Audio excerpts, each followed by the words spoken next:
Good morning. Welcome to the Point. In just 2 days, you'll be going to the polls selecting candidates for governor here in the state of Michigan in our primary.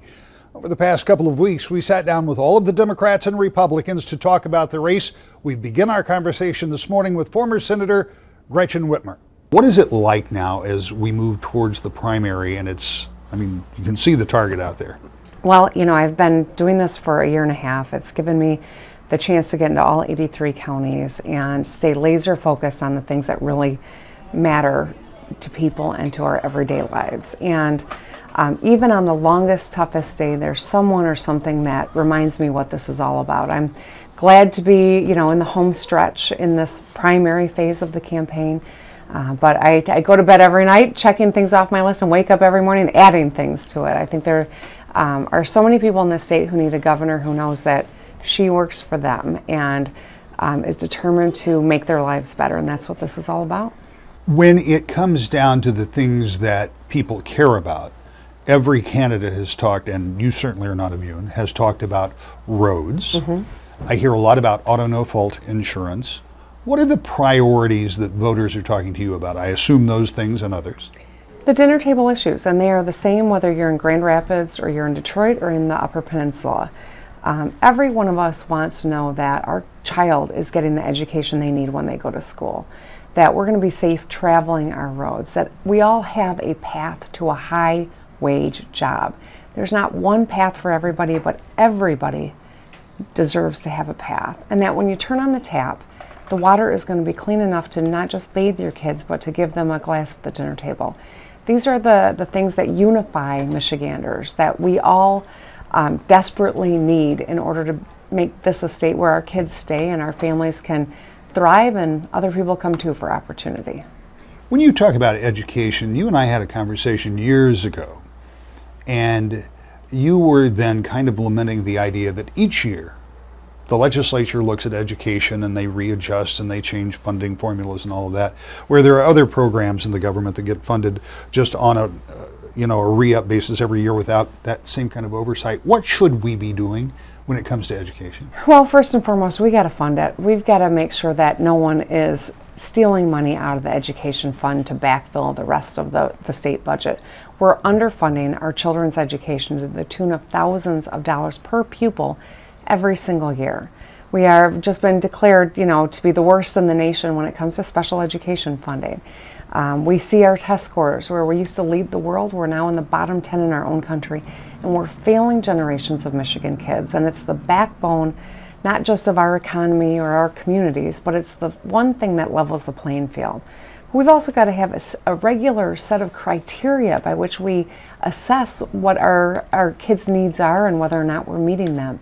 This legislature and change in governors changes it every couple of years, and so it creates a system where we don't really have an idea of whether or not we're making progress. And I think that's something that we've got to have some stability. We've got to invest in it, but we also got to ensure we've got great educators in the classroom too, by treating teachers with respect and giving them the support they need to get back to teaching in the class. Fellow Democrat Sri Tanadar has put a significant amount of his own money into the race. We talked to him about why he's running for governor. Tell me what you're thinking as you come into the election. Well, we are excited. We've been traveling all across Michigan. We're having a lot of town halls. So I think between now and end of next Tuesday, Tuesday the 7th, we have, 13 or 15 different town halls planned.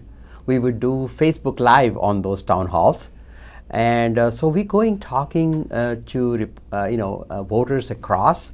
Our ads would play on television, and we're giving it a strong push. I'm working every waking hour is campaigning.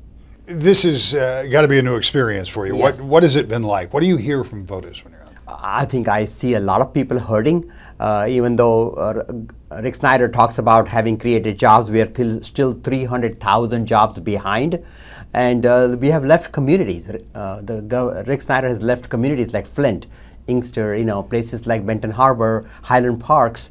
Communities are left unattended. There is high level of unemployment, there is high level of poverty, and there is people that have prior felony records that can get jobs.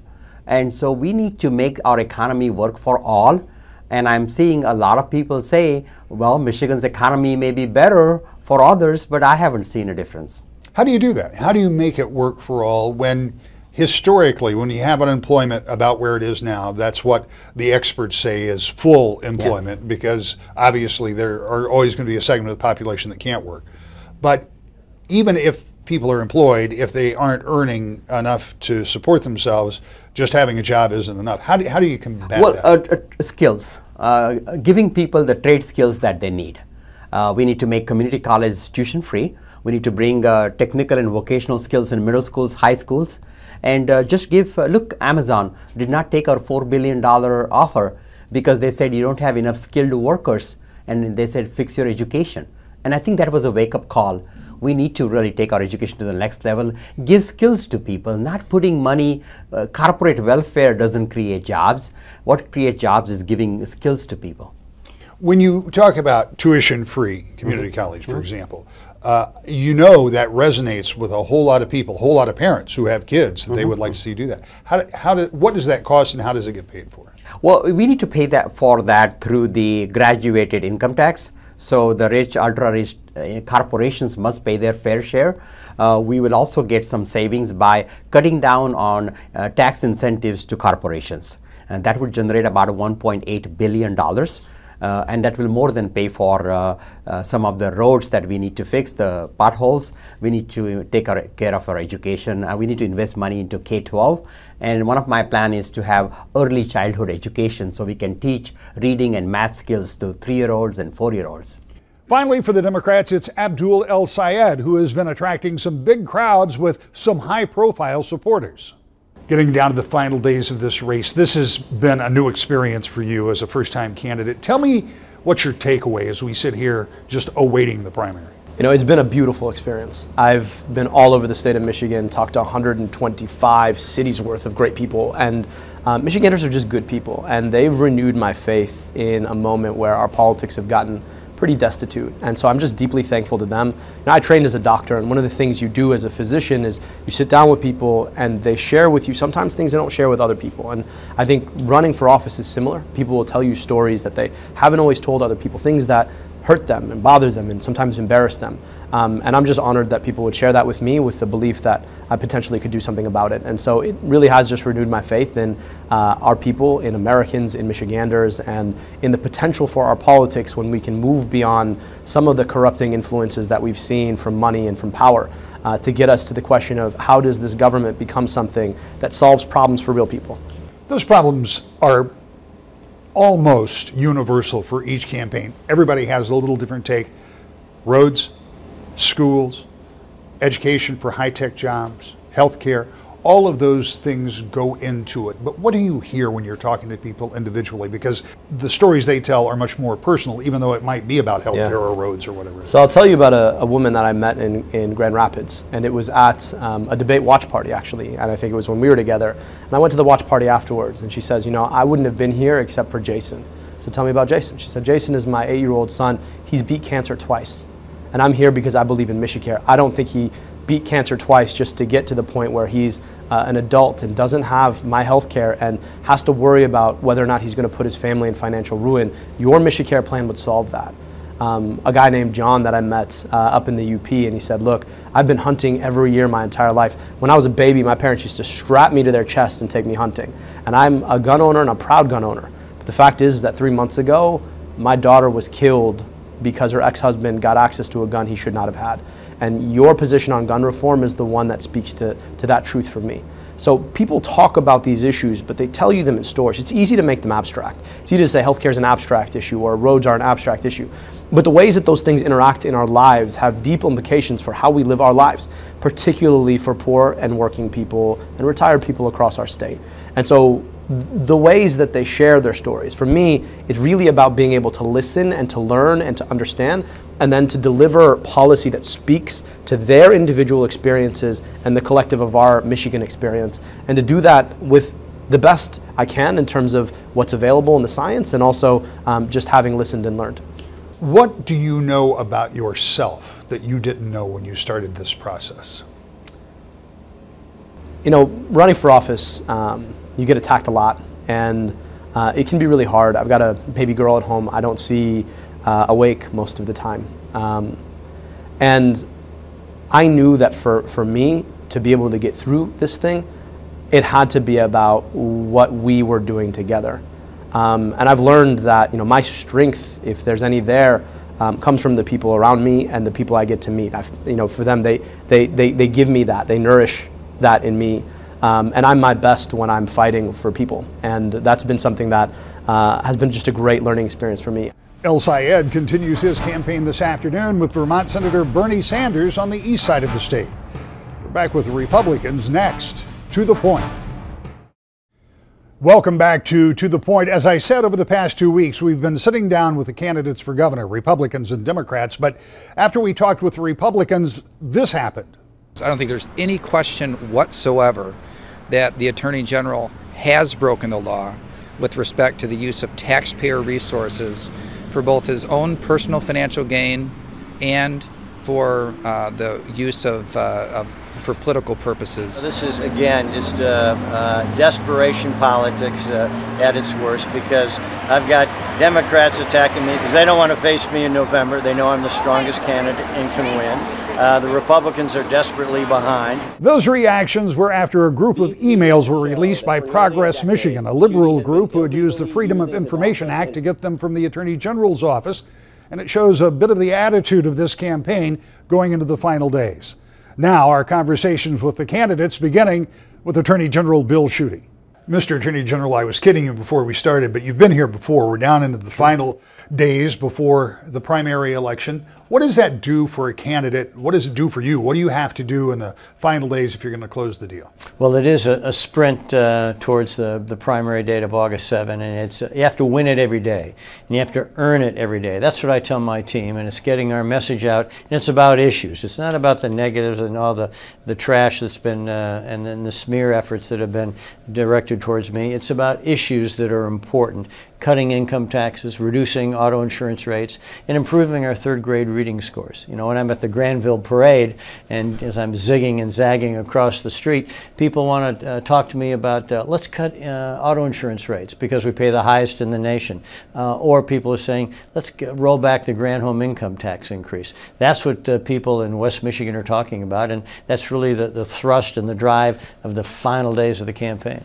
When you talk about auto insurance, I mean, that resonates with a lot of folks, and the west side is in far better shape than many people on the east side who are maybe paying double what we are over here, and I think a lot of us feel like we're overpaying. How do you do that and still, if indeed you intend to, maintain that catastrophic claims fund? Well, the issue here is that we need to, number one, crack down on insurance fraud.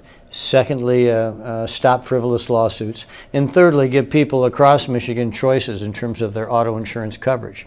And a guy stopped me in another parade and said, listen, Bill, you got to cut auto insurance rates, and told me a story about his daughter not moving to Michigan because of the high cost of auto insurance. We need to be a growth state. That's why I'm running for governor. And we need to make sure that we encourage people to come instead of saying no because our taxes are too high or insurance rates are too high. That's why we need to drive down costs to make sure Michigan has more jobs and more people.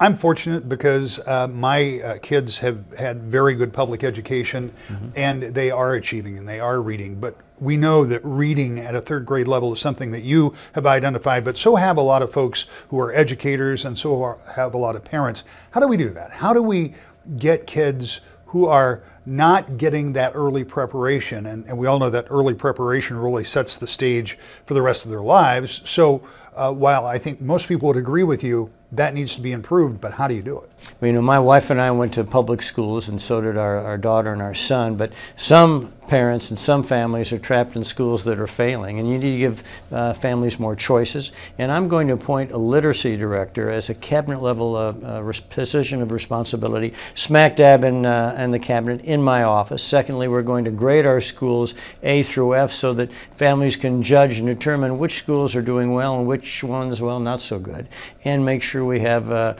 grants for summer reading coaches and reading camps. We need to have a culture of reading in Michigan, and when I'm governor, Michigan's children will read. Again, before the most recent dust-up, we also sat down with Lieutenant Governor Brian Cowley. What are the things that they see that still need to be done? What are the issues? What are their concerns? There is remarkable consistency across the state on issues in this term.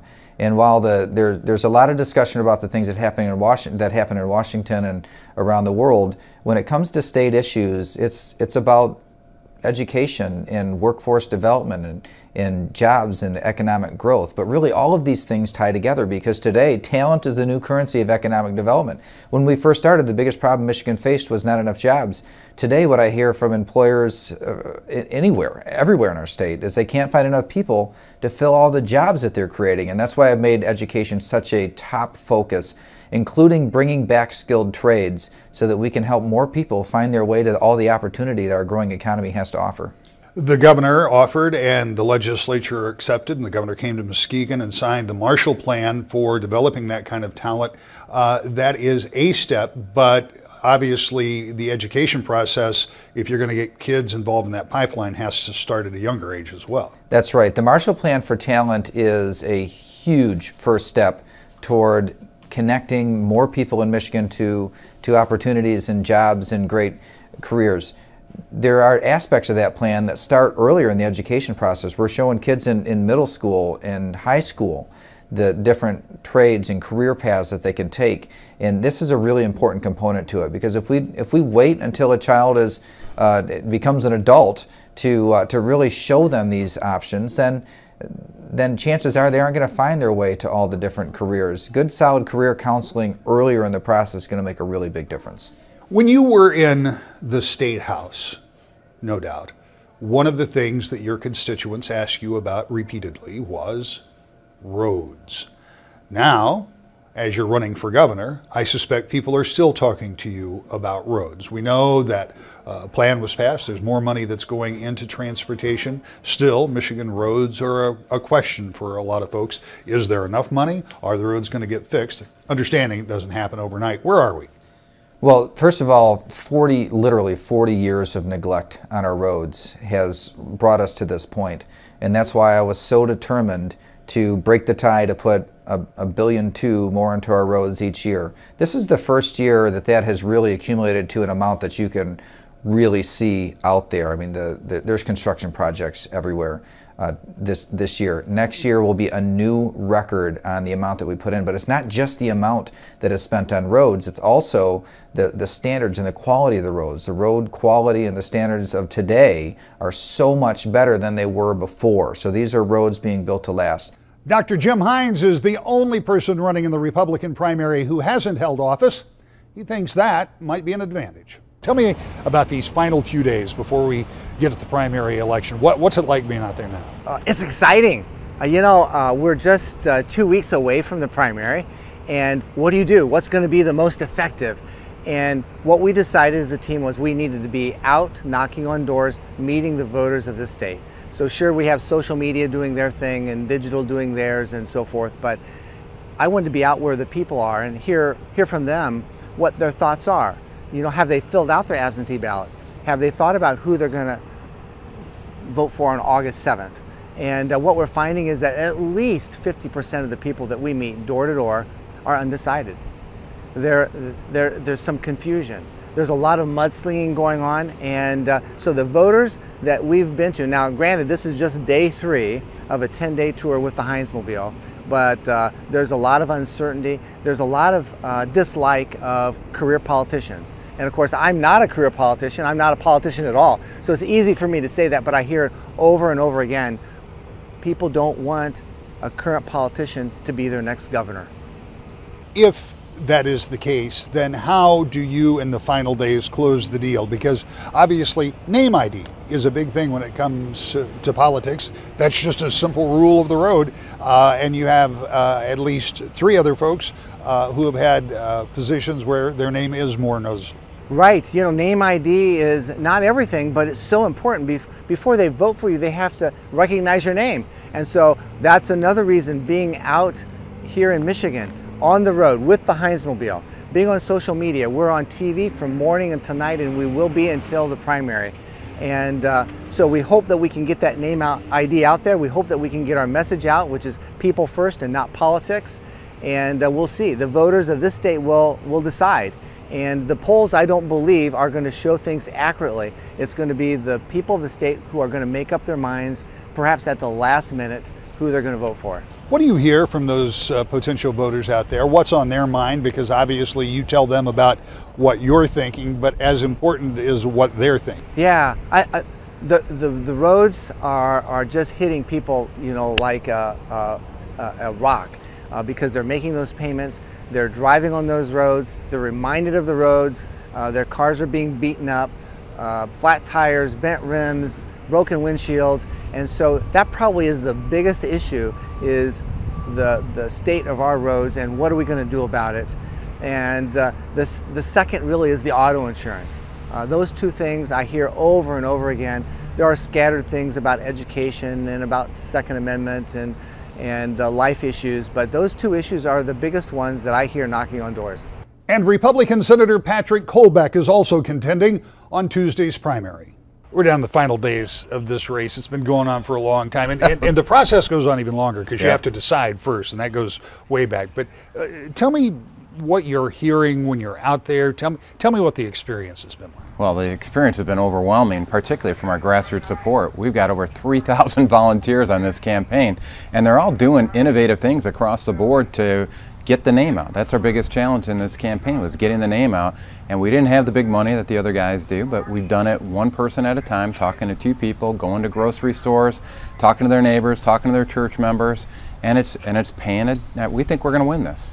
When you look at your experience in running for the Senate, in some ways you've tried to replicate that when it comes to the governor's race, at least to the degree that when you ran for the Senate, you hadn't run for anything else, and nobody had ever been elected from that position. It had traditionally been somebody that came over from the House.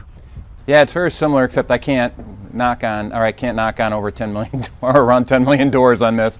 So I was able to do a lot of the work myself in the Senate race. We had a lot of strong grassroots team there as well. But when you look at the size of the grassroots team that you need in order to run an effective statewide campaign, that's what's awe-inspiring. I mean, I go all around the state and I find another super node there, that is a hyperactive volunteer working on our behalf, and it really is humbling. I mean, a lot more work goes into it. It's a lot easier to just collect a lot of money and throw a bunch of money at the TV ads, but we've done it the old-fashioned way, and it's really paying off, I think. When you go out and talk to people, what are they saying? What are they concerned about, either in terms of Lansing or Washington? I'm sure you hear a lot about that too, but what are their concerns? What are their issues? Well, there's policy issues, of course, like fixing the roads, like eliminating state personal income tax and auto insurance, and fixing the school system and healthcare. Those are always out there, but what's beneath the surface is that people are just looking for somebody that's going to speak the truth. And they're just looking for somebody that's going to restore respect for our system of government, because they're really tired of politics as usual. And this spans Republicans, Independents, and Democrats. And what really resonates with a lot of people on our campaign, what motivates them to go off and spend their summer and winter and spring supporting us, has been that I'm not afraid to speak truth to power. And I don't tell people necessarily what they want to hear, but I tell the truth, and I do so in a reasonable fashion. As an engineer, I'm always focused on finding ways to fix problems, and they're tired of the platitudes. When you think about what Lansing looks like, and you know it from the inside out. Oh yeah. If you were elected governor of the state and would have to go back and work with the legislature, how difficult would it be? Because you know how tough it's been in the legislature for you. I mean, you sometimes have been a lone vote on some issues. Yeah, and the key part is the leadership. I mean, really the only issues I've had have been with the leadership specifically. I mean, and folks who don't want to upset the leadership, if you know what I mean. When it actually comes down to sharing common ideals and common goals, I mean, that's the first step of everything. I'm consistent with a lot of what people put on their campaign lit when they're running for office. A lot of the policy positions I adhere to are consistent with that. It's just a matter of getting a leader that will actually go off and implement those policies that we have in our campaign lit. We'll be back with more To the Point. That's all the time we have this morning. Make sure you follow the link at woodtv.com. You'll see the debate for the Democrats, the Republicans, and for the two Libertarian candidates running, Bill Gelano and John Tater. Join us Tuesday for complete election coverage on your local election headquarters. See you next week. To the Point.